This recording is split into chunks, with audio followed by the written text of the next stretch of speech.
book, etc. Okay. Okay. Awesome. So welcome again, and we're going to jump right into this evening's activities. So, how many of us, if you could raise your digital hand, how many of us were aware and participated in Resilient Health Community September to Remember? All right, I'm not seeing, okay, I'm seeing thumbs up.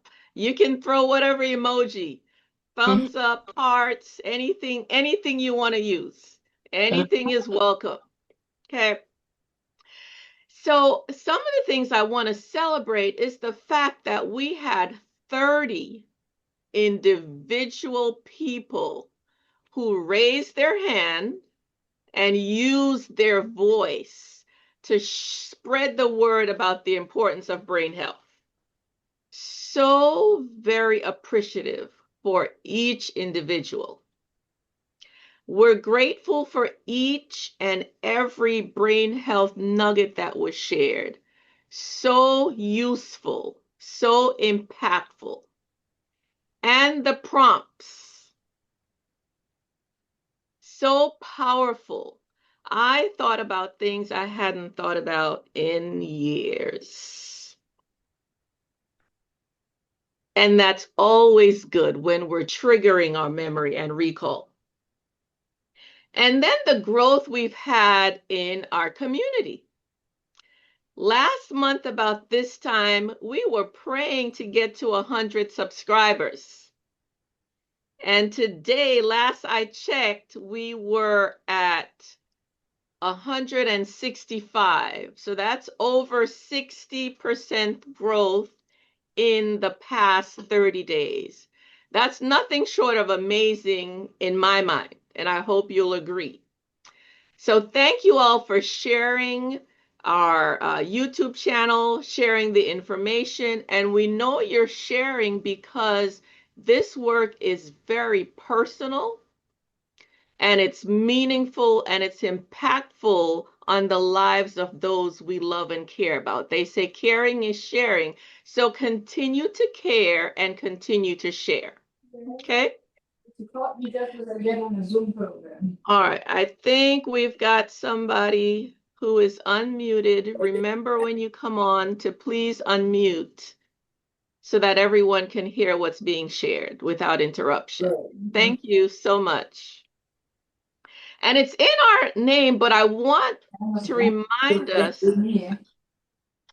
that we are a community and that community is important. If I could ask one or two people, okay, don't be shy, to just share what being part of this community means to you.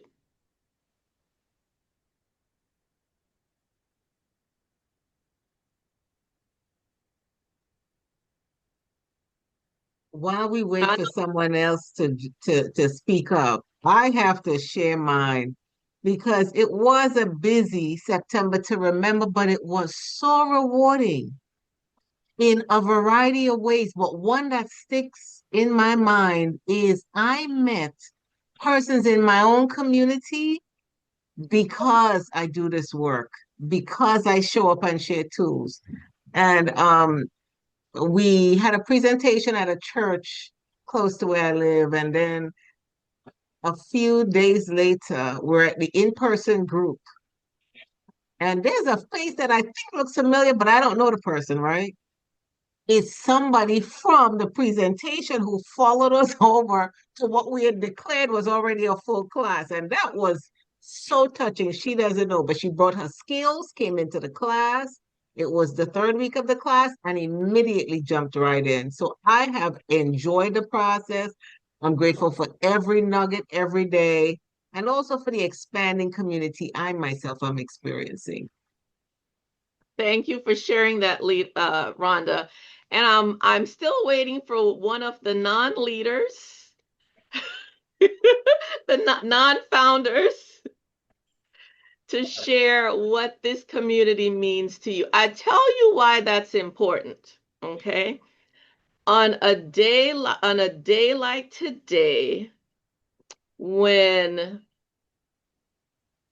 because we're busy people. Well, I'm going to speak for myself. Rhonda's retired, but I think she's probably busier now than when she was working her government job. But on a day like today, when there's so many other responsibilities, so many things pulling at us, and we still show up. We want to know that when we show up that we're making a difference. And so I'm not asking the question for kudos. I'm asking the question to make sure we're on the right track, because we if we're going to do this, we want to make sure that it's worthwhile, that it's worth your time, that you're showing up here. And I get a sense that it is, and maybe we're just shy and not want to say. But if I could encourage someone to raise their hand, and I won't belabor the point. We'll keep going. And if you feel like sharing later on, if there's an opportunity, then feel free to do so. Where do I go? But Oh, here we go. okay, all right. Go ahead, Miss Beckles. What do I click? Close here now? Okay. No, we can hear you and we can see you. Feel free Okay. to speak. Yeah, as I said before, I fell into this situation, this program, but it has now become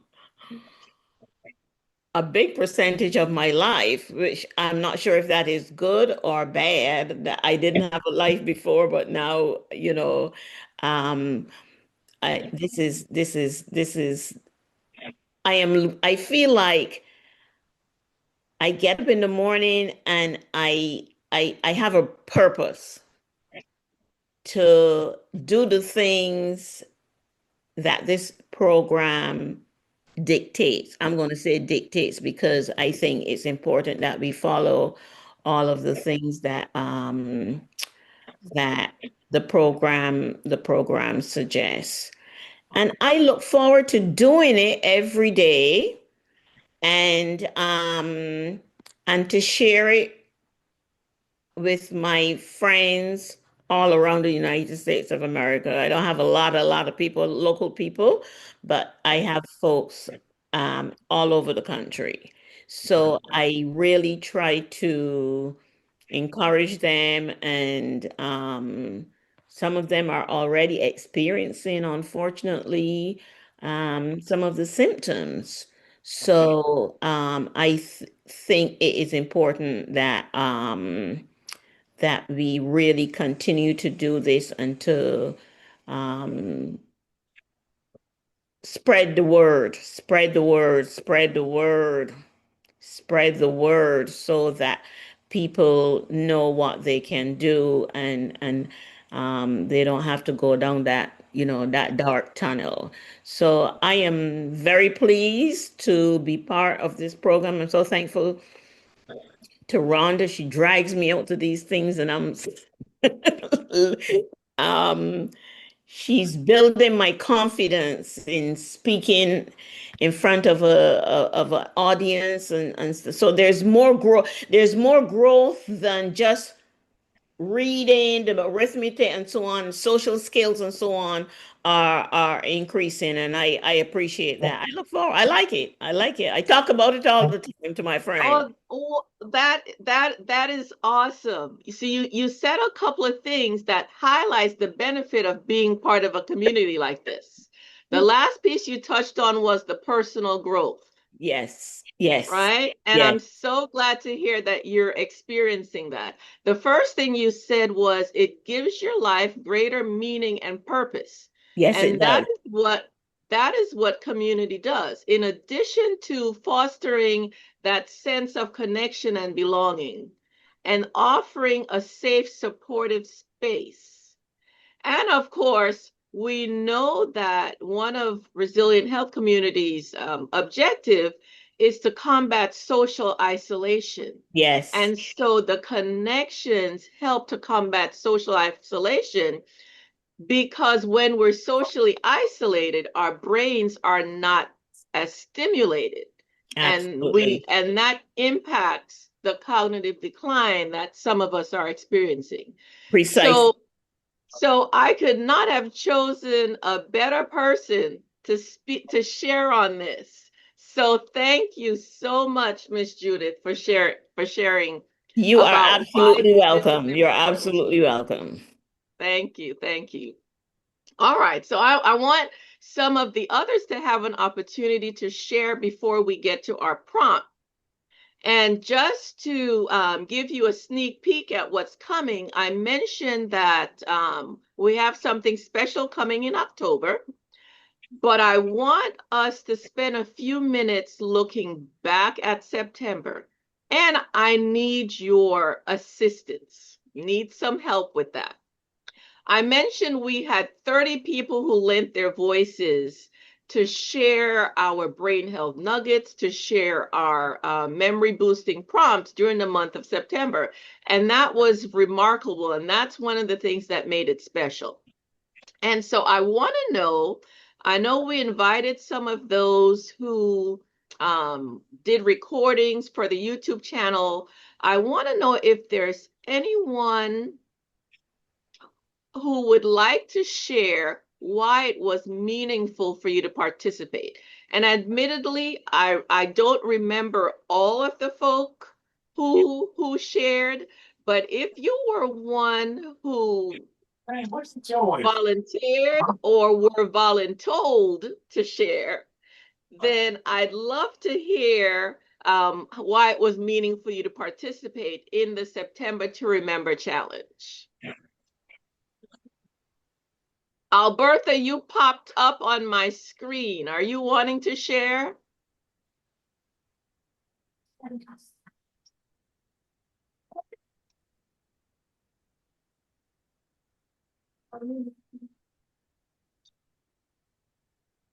All right. Maybe not. Is there someone who shared, who did one of the recordings and would like to share how it was meaningful or why it was meaningful for them to participate? Okay, bye. Okay, Danielle, I see your hand. Yes, I'd like to share.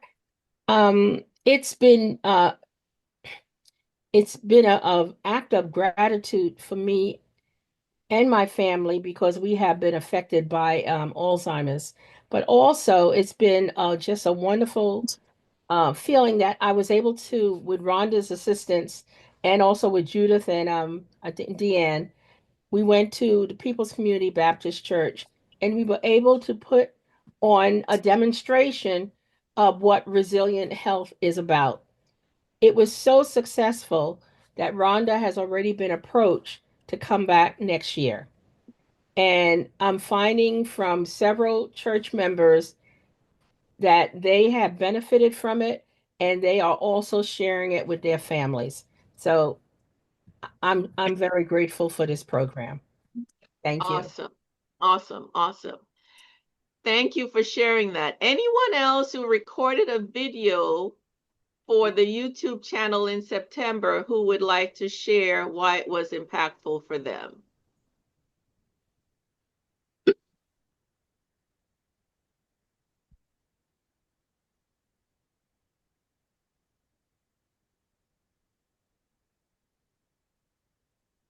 Okay, all right. We're all talked out, maybe. No, we're not. Okay, all right. It's Okay. it's Ursula. Hi, Um, Ursula.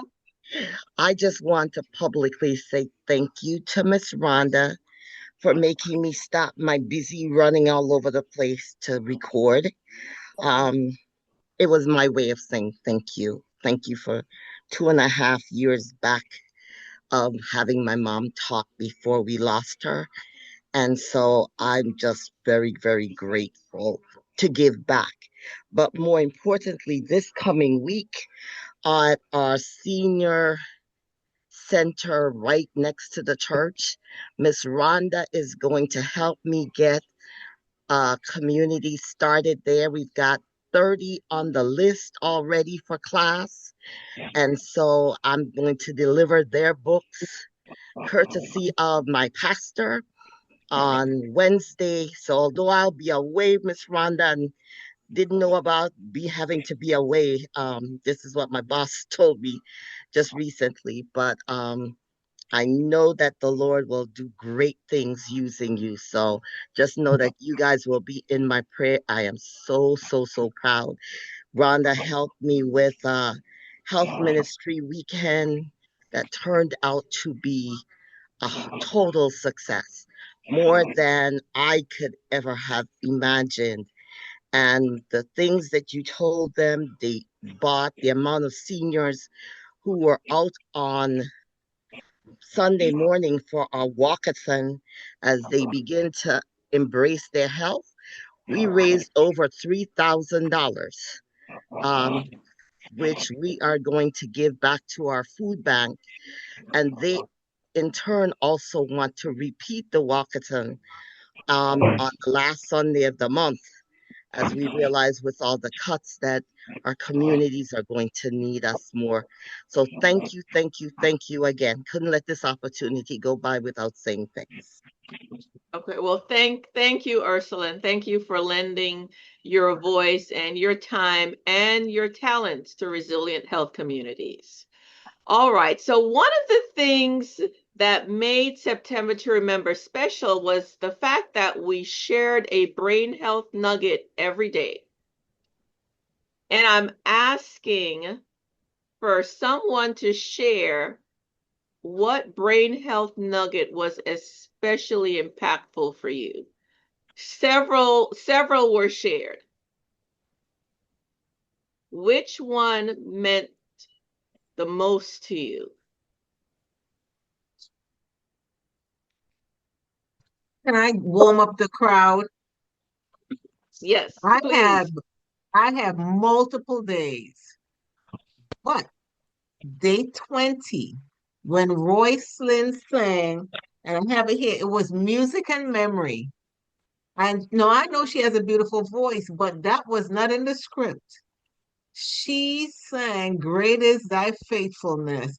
It is by far one of the most impactful ones. It was unexpected, and I felt her emotion in it. And by the end of it, I was so uplifted. So I'm eternally grateful to Roycelyn for that. Maybe we need to have music as a month and have Roycelyn present every day. Well, I especially enjoyed that one as well. Anyone else want to share? While we're waiting for someone to step up, I'll share. So there were quite a few, and some of them every time I've heard them over and over, but every time it makes a deep impression on me. And the one I presented about the early changes occurring 10 to 20 years before you even start seeing symptoms, that always makes an impression because it reminds me that it's never too early to start taking care of our brain. We don't have to wait until we're in our 60s and 70s and 80s. It's never too early. And that's something that when I'm sharing about brain health, that's one of the points I make, especially to the younger folk.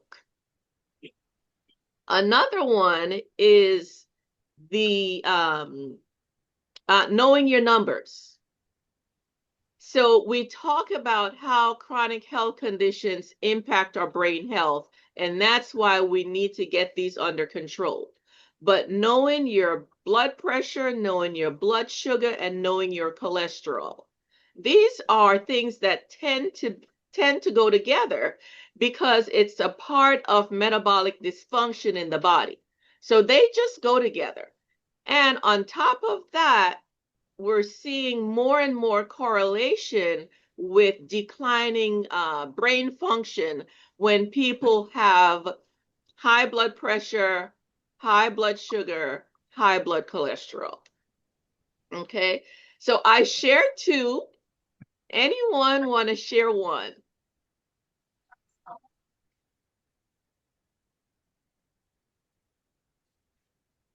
I'm trying to get on here, but not getting on. Yeah, I'm, Wing, I'm, this is Wing. this is Lucille. Okay, Lucille. Lucille. There you go. Um, my day that I remembered also was "Great is Thy Faithfulness."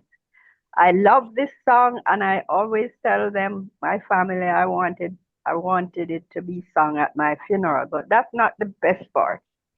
I went to a Catholic church once, and just before, not a Catholic church, a Baptist church, and I heard the the organist came in before the service, and he played that song, "Great is Thy Faithfulness." And I've never, ever in my life heard the song played that way. I closed my eyes and feel, I could feel and I could see every every word and felt everything, every emotion that song, that music brought forth. And the folks I was with, I'm telling you, I felt transported to another place, heavenly. And when he was finished, I said to the folks that I was with, I feel I could just go home now. I just want to have this remembrance and feeling for the rest of the day and for as long as I can. It did something for me, and in addition to that, I heard the choir from a church or school, college, I think, in Baltimore, some years ago, um, doing a rendition of that song. And it was, I remember that also when the song was being played, the music was being played, and I really, really felt something, and it brought back a lot of memories. And I can still feel it while I'm talking to you and remembering it. It was heavenly. Mm, mm. Wonderful. That's the power of music. Yes, ma'am. It That's was. the power of music. And for my biblical scholars, you remember how King Saul would call David to come to minister to him by playing the harp. And that's what Oh, calmed yeah. him down when he had those anxious moments. So music is powerful. And Rhonda, I second that. Maybe we need to have a full month devoted just to music.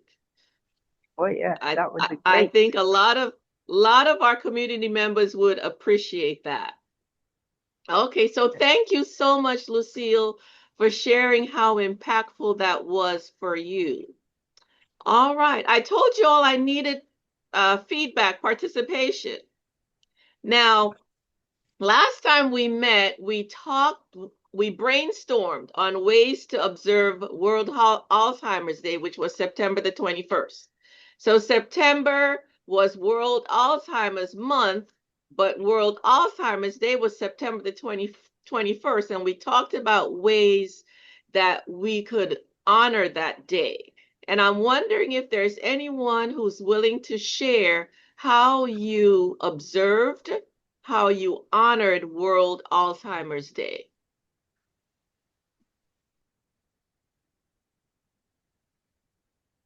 And I'll share while someone is coming on. So while you're reaching for that unmute button, I'll share real quick.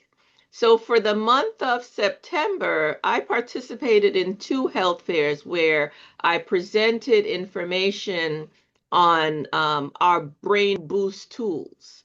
And on World Alzheimer's Day, I was actually at a health fair.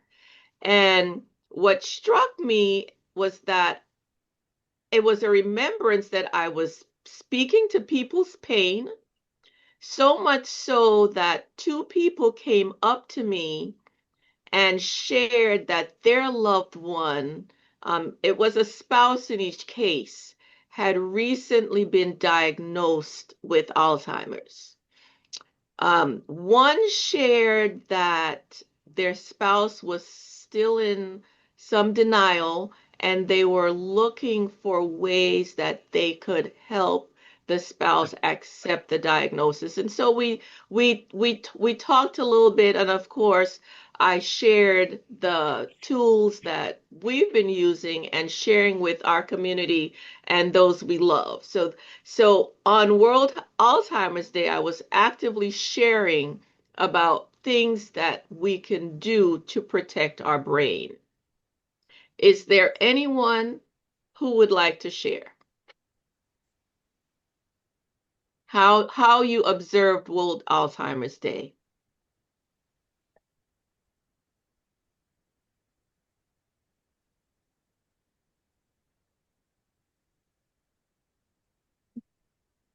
And if I'm not seeing your hand, just unmute and feel free to speak.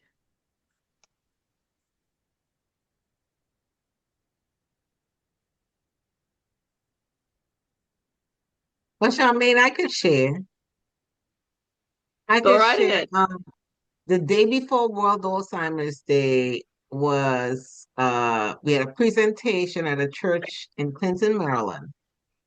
And the energy from that kept flowing. So the next day I spent time following up on some of what we had discussed, sending post presentation email, and I spent it intentionally. Now I see my dad every day. My dad lives at Alzheimer's, and I see him every day I'm at home. He's right next door. But I went to visit another family member who has Alzheimer's, and she loves flowers, so I took her some flowers and spent some time with her. That was my World Alzheimer's Day.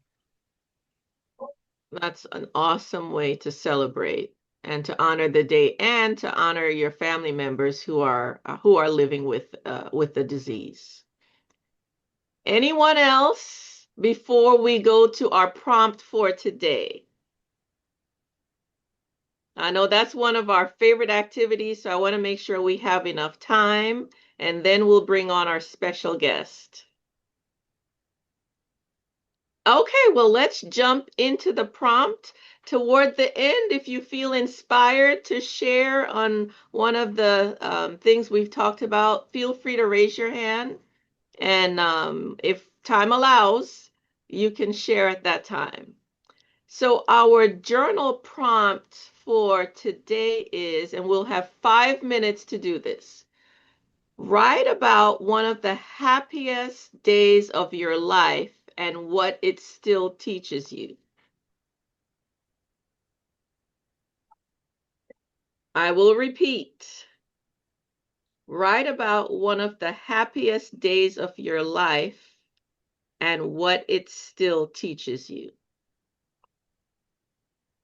So I will set the timer. We have 5 minutes. And did someone say something? Okay, set the timer and we're starting now.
All right, our 5 minutes is up.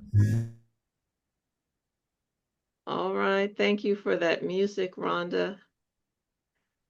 All right, so one of the happiest days of your life and what it still teaches you.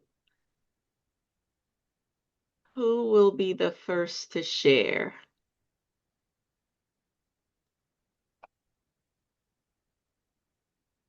I'm sure amongst this group we have lots of happy memories.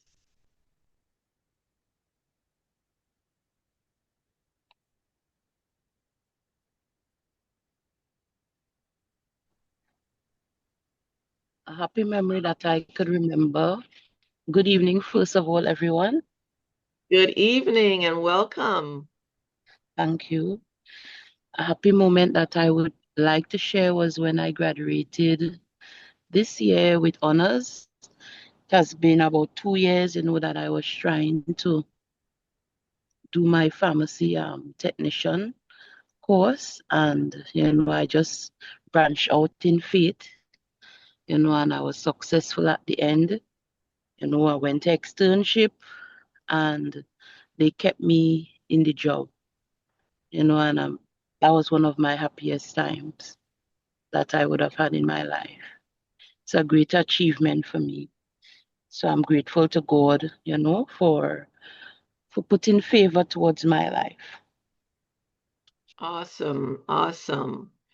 Thank you for sharing that. So from so finishing your pharmacy course, doing an externship and performing so well during the externship that they offered you a permanent position. That's wonderful. Congratulations. Who's next? Hello, this is Denise. I'll go next. I think one of the happiest days of my life was seeing my son graduate with a bachelor's degree. For those who know me, it has been a challenge for him during his childhood years. And to see that he had started school, stopped, I prayed with him, for him, and God allowed him to take up the mantle again and make another attempt at finishing college. He was able to successfully complete his degree, and now he works as a cybersecurity for a major city in New York. And so for me, what I've learned is that where things seem impossible, if you turn it over to God, have faith and believe and trust. And not only have faith, believe, and trust, but to pray and work towards it. Because when he was struggling, I would say, okay, English is not your strongest thing, but I happen to be good at English. Let me see your papers, let me review them. So it was a journey that I undertook with him, for him, and together, because just seeing my mother's face when she saw her grandson graduating, he was the first grandchild to finish college. It was such a milestone. So looking back, it teaches me that I can do all things through Christ who strengthens me. Thank you, Denise. How wonderful. It's nothing like a mother's pride. Thank you for sharing that with us. So, if you didn't get a chance to share here in our community, feel free to share your what you wrote with members of your family. So, sharing is important as we connect with each other. Thank Charmaine, you all. Kenny's hand is up. I didn't see that one. I'm sorry. Okay. Go right ahead. Yeah, one of the happiest days, I think let me just, okay. One of the happiest days of my life was when my sister was, I would not say released, but escaped. She was kidnapped, and I was the one dealing with the kidnappers. Paid ransom, they would not release her. And then I remember that, I'm not going to the whole story. When they asked me to give money, I said, you know what? I'm not giving a red cent. God will deliver her. I'm not paying any more money. Okay? I said, we're going to pray. And I called my prayer partners and we prayed. And I remember clearly that somebody called me and they said that your sister has escaped. She's out. But be careful who you sent over there to get her. I got the message, meaning I should not get the police involved.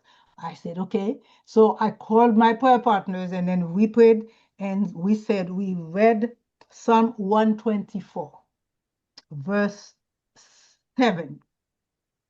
That was before she escaped. We said we put her name, instead of saying we have escaped like a bird, we put her name out of the fowler's snare. The snare has been broken, and we put her name, has escaped. Our help is in the name of the Lord, the maker of heaven and earth. That was what we prayed before she escaped. When she escaped, she didn't know anything. She just saw the door. Something told her to touch the door. She touched the door, it opened, and she walked out.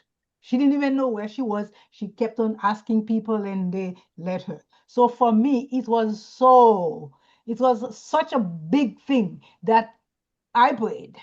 We prayed. We said that she has escaped. And indeed, she escaped. So when we met people from the press, they come and ask her, do you have anything to say? Do you have a message? I say, no, I don't have anything to say. The only thing I can say is just praise God because she escaped. It's not the money that we paid, that she escaped. That was such a big experience for me. I was happy. I am not the kind of person who would be jumping in public, but I was really jumping and saying, praise the Lord, because God had done something wonderful. He answered the prayer. We say she escaped, and that's exactly what happened.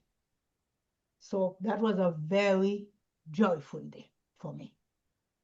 Wow, wow. I'm so happy that story turned out that way. Wow, wow. All right. Well, thank you all for sharing. That was a powerful way to end this segment. Thank you for sharing that, Kately. And so we're going to transition now, and I'm going to turn it over to Rhonda, and she will introduce our special guest. Thanks, Charmaine. Our special guest today is the presenter for Day 10. So he's a member of the community. And here's what was interesting. Time I would look at the daily posts, you could always tell something about the person from the way they present. And it was clear Erwin Laria is a storyteller.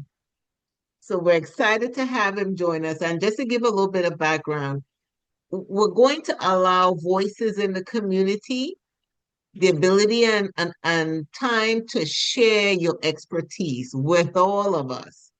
So Erwin, being first, is going to be a guiding voice this month on something he's done repeatedly in the community, which is talk about forgiveness, teach about forgiveness, and actually facilitate people through a journey of growth.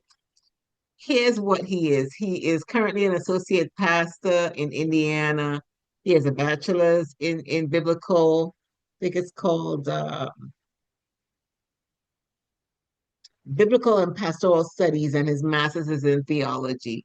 But for over 25 years, he worked as a mentor, youth pastor, and youth advocate because it is his passion. He says he's self-described as someone who his purpose is to find processes to reduce recidivism, improve workforce development skills, and cultivate innovative and creative mindsets. Perfect for the community.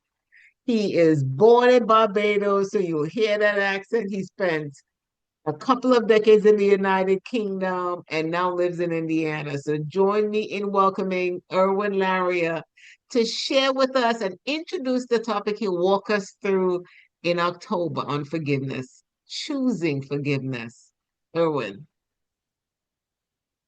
Good evening, everyone. I am happy to be here. Thank you all for inviting me and giving me the privilege of sharing some of my life experience, sharing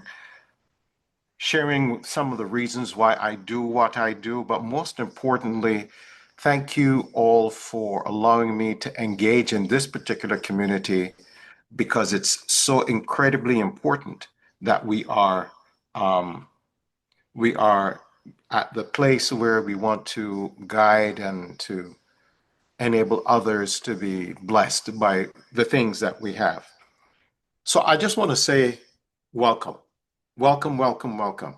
I'm really excited to be doing this because there's nothing like lived experience and wanting to have knowledge and tools to assist others.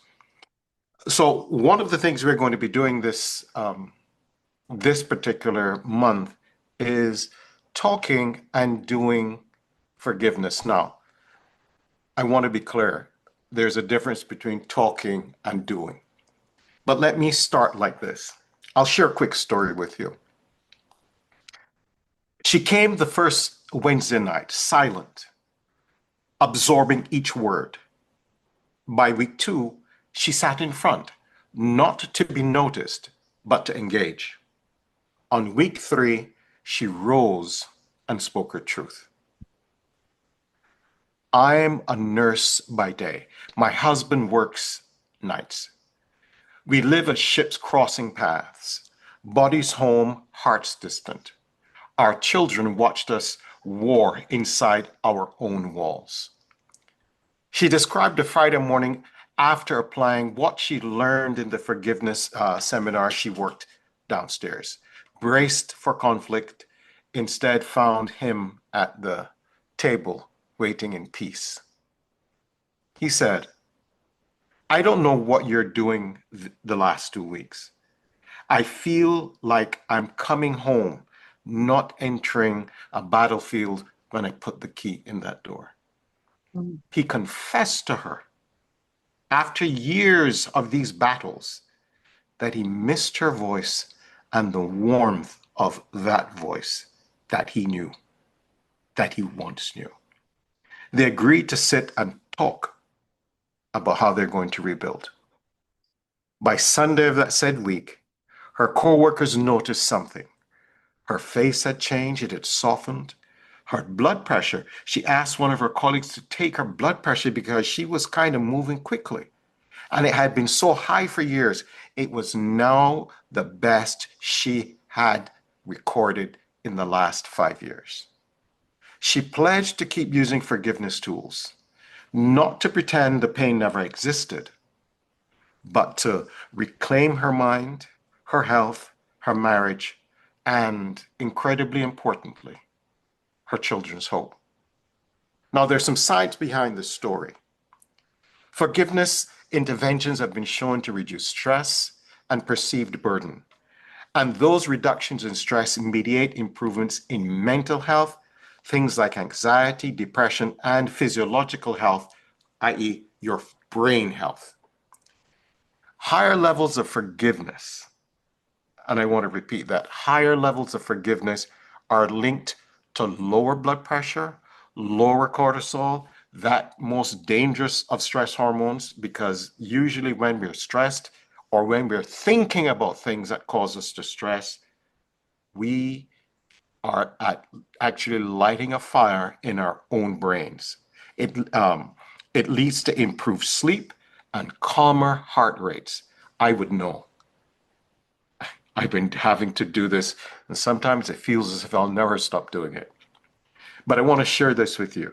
Forgiveness also helps to diminish anger, reduce rumination. You know, when your brain seems to be going at 90 miles an hour, you can hear the wind whistling in the back. Every corner of the house is being tossed and turned, and you're wondering when it will all stop. And most importantly, it restores hope. Critical components of emotional resilience. And these things directly affect our brain health.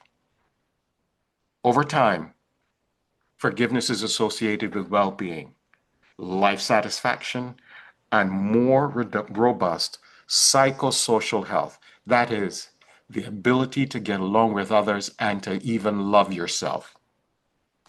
Now, I've said all of that, and I'm going to context it in this way. What we're going to be starting to doing is that this is the start of several short videos that will walk us through the process of forgiveness and provide frameworks with which ones to use and when. Let me just repeat that because I want to make sure I get this over. This is the start of several short videos that will walk us through the process of forgiveness. And it is a process. Here's nugget number one that you can take with this. Forgiveness is a process. It is not an event, as some may lead us to believe, or we have believed because of all the things that are out there in the ether. And we're going to provide a framework for which ones to use and when. Now, remember, the ultimate aim of what we're doing this month is to protect our brain health, to build our emotional resilience with the goal of living the best life that God wanted and wants for us. So, let me take a breather there. Here are some of the topics we will cover. One of the things that we're going to do is to give you a basic definition of forgiveness. Yes, sorry about that. Basic definition of forgiveness. Then we're going to talk about why choose forgiveness. Then we're going to share with you the 10 principles of forgiveness. What to do when life isn't fair. And here's one of my favorite ones, the birth of a grievance story, and really, what do you do with it? The powerful part, choosing forgiveness, and how to forgive by reframing the past. And we'll tackle this most difficult of things that we've heard, because I heard and I believed it until I learned better. Forgiving and finding peace. You know, there's a saying, forgive and forget. Let me just throw this out there. If you forgive and you forget what you've forgiven, then you're not going to be the person you used to be. So, that was a lot. Now I'm going to give you a nugget, and then you can ask me a couple questions. Hopefully, I'll be able to ask them. One of the reasons I chose to forgive and why choosing to forgive is important. My father was an alcoholic. I suffered physical and emotional abuse extensively, and I am married, but we are also without children. And because of the things that I constantly remembered, the pain associated with the memories, because I could not and did not want to forgive, I just constantly wanted to get even. It was affecting my brain health. I started to forget things, but worse, I was never at peace, couldn't sleep, always angry. It affects relationships, both internal and external, and in a high pressure job of dealing with people who are experiencing their worst times and effects of things happening to them, things they're doing, you bring them home and you keep them at home. And then, as one person said, you've got 3 people in your bed, and one of them you're not married to. Let me share this with you. One of the people who have been most influential in my life and causing me to pursue forgiveness is a guy by the name of Dr. Dick Tibbetts. He wrote the book Forgive to Live, and he argues that forgiveness is not a moral luxury, it's a health necessity. His decades of clinical research reveal a clear truth. Holding on to anger and resentment damages your body as much as it damages our souls. Let me say this. It damages our body. In the Bible, the Apostle Paul reminds us, can the brain say to the hand, well, I don't need you or you don't need me? Can the heart say to the eyes, I don't need to see, I just need to beat? And then will it be a body? Then will we remain a living soul in the matter that God has given us? And I'm not going to try to preach to you because that would not be what we're here for. But here are some of the key things about unforgiveness. Unforgiveness is toxic. And the more cortisol you've got cruising through your body, the higher your blood pressure. The higher your blood pressure, the more danger it puts to your brain and affects your brain health. And we know that when our brain health is affected negatively, and it's almost like an iceberg, you barely see the tip of the iceberg. But if you pay closer attention, become more in tune with what's going on with your body and particularly your thinking and how your thinking is affecting the way you perceive the world,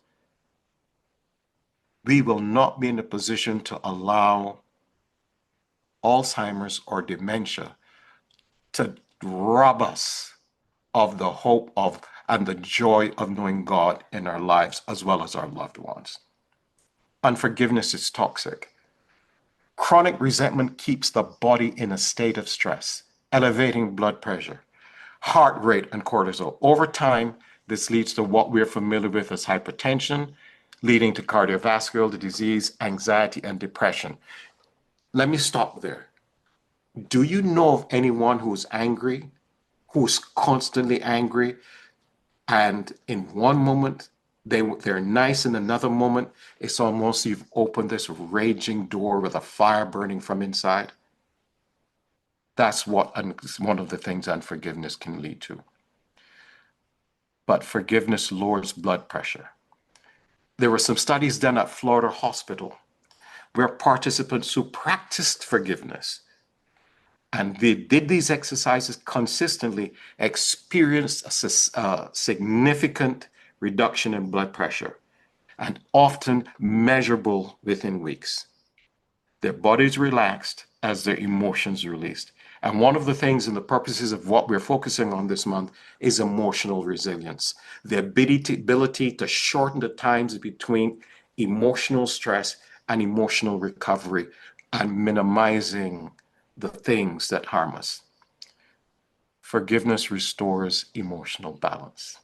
The Amen. same the same Dr. Tibbetts found that letting go of grudges shifts the body from the fight or flight into rest and restore. You know, we hear of that song, God Restores. This is one of the things that we have available to us. Now, this simple change improves sleep, digestion, and immune health while increasing your peace of mind. How much money would you give me right now? Just tap it in if you can, type it in the chat box and tell me how much money you can give me if I can help you increase your peace of mind and the peace of mind of those you love. You don't have to offer, I'm not asking for a check. I'm just asking you to philosophically imagine what that number would be like. And I want you to understand this. Forgiveness is learned, it is not automatic. Mm. Dr. Tibbetts teaches us that forgiveness is a skill, a process of reframing the hurt, repairing and removing and minimizing resentment, and replacing these things with compassion and choosing freedom over revenge. If we pay close attention to what is going on in our country, so many people are hungry for revenge. Revenge is not forgiveness. Mm. Forgiveness is a decision that transforms your physiology and psychology alike. Forgiveness also, and this is really important for those who believe, is that it aligns with divine design. So, some of the things we're going to learn as we use the tool of forgiveness to help improve our emotional health and thus hopefully as a cascade in a positive direction, our brain health, because we usually think of mental health as isolated and anything we change with our emotions directly affecting mental health. And that is so. But when we're talking about physiological health, what we're finding is space where we can truly enjoy the life that God wants for us. Let me just add this piece, and then I'm going to say this. Dr. Tibbetts grounds the process of forgiveness into this one scripture. A cheerful heart is good medicine, but a broken spirit dries up the bones. Forgiveness, he says, is God's prescription for a healthy heart, emotionally, spiritually, and physically. And I add, for our brain health and our ability to enjoy the life and improve the lives of those around us. So Amen. I will be quiet for at this point and Well, take any listen, questions I you can. got us started. We Oh are yeah. on that topic, but we're also out of time. So if Mhm. you want to hear the rest of this, you see Owen is ready to go. We will have videos throughout the month, and we want to try a live. We're all learning new skills in this community. So we're going to try to do a live with Owen probably around the middle of the month, but we will have individual videos that we can share. So keep coming back to the channel. We want to make sure that we have time for a couple of announcements. So we like to officially end on time. So we are officially over. But I invite you to stay Thank you and for stay. that. Thank you. Thank you. Thank you so much. Wow. Yes, Thank it is you. going Thank to be you an very much. amazing, Excellent. amazing. Thank Yes. you. Yes, yes. Thank you for the My feedback. I pleasure. agree with My pleasure. Charmaine. That helps a lot. Yes. So let's do a few announcements before we go. We are excited for the session that's coming. So, announcements.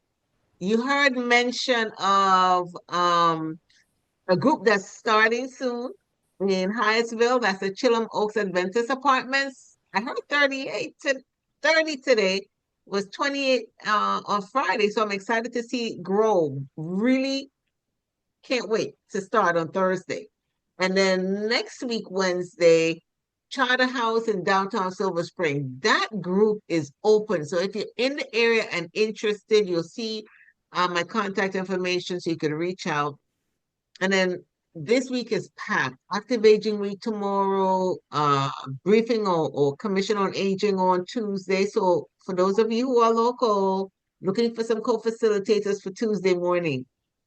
And if you enjoyed September, we're doing the same thing again in November. It's gratitude all month long.